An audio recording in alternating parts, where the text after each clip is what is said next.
ఆ బంధుకీకృత పరిహాసావమానములకు ప్రాణ పరిత్యాగ మొరవిచ్చుటయా, లేక ఈ పరిభావములకు తల ఒగ్గి జీవించుటయా? సప్త సాగర వేళ వలయట వసుంధర వలయమునకల్లా ఏకఛత్రాధిపత్యం వహించి అప్రతీప ప్రతాపమును చండశాసనుడదయాల వారు నా యొక్క రాజన్య చూడమని ఎవ్వడెట్టి హేయమ్మకు దుర్మరణముకు అంగీకరించు. పోనీ అవమానం భరింపదాలకు దుర్మరణమునికే సాహసితమనో ప్రయోజనమేమి? ఏమి అభిమాన ధర్మకు సుయోధన సార్వభౌములకు ఈ అవమానము, ఆ దుర్జాతి శుద్ధాంతము లజ్జావిహీనత పరిహసించుడుగాక. ఉన్నాయత్తి వానికి అవమానము తటస్థించున మహాగజేంద్రుని మార్గమును చంచునుడ కుక్కలు ఇన్ని మురుగుటలేదు. నేను ఇన్ని విధముల నా అంతరాత్మను సరిపెట్టుకున్నాను. ఈ వార్త ఎట్లనో లోకమును వెల్లడి కాకమానదు. దురర్థకములంత ప్రతిపాదకులు అనేక విధముల తలంపకమానదు.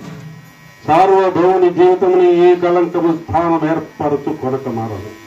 నవఖండ భూమండలాది బొమ్మగడ తడగడిత మణిగుని నిరంతర నిరాజ నిజపాత పంకేరు హునరై సింధురాత్యతిష్ట పరివేక్షిత వసుంధర భారతోర్వహునరై పరరాజ మనసంహార భీకర భుజబల సమగ్రుడనై అభిమాన ధనుడనై దుర్నిరీక్షుడనై 14 భూములు ఒక్కబెట్టునట్టి వచ్చి నుక్కడం పంజాబు ప్రచండ ప్రతాప ప్రభా విభాసుతులకు 9 సోదరులకు అగ్రజుడనై చంద్రపద పరాక్రమోజ్వలమై దిగుత విశ్రాంత సత్వస్వ విలసితమై అభిమాన వల్లని భాండీకృతమై నిష్కలంకమై జగముల పేరందికంగా సుక్షేత్ర వంశము జనించి అనేక అక్షోహిణి సమూహములకు అధినాథుడనకు నాకు ఈ ప్రపంచంలో ఏది అసాధ్యము.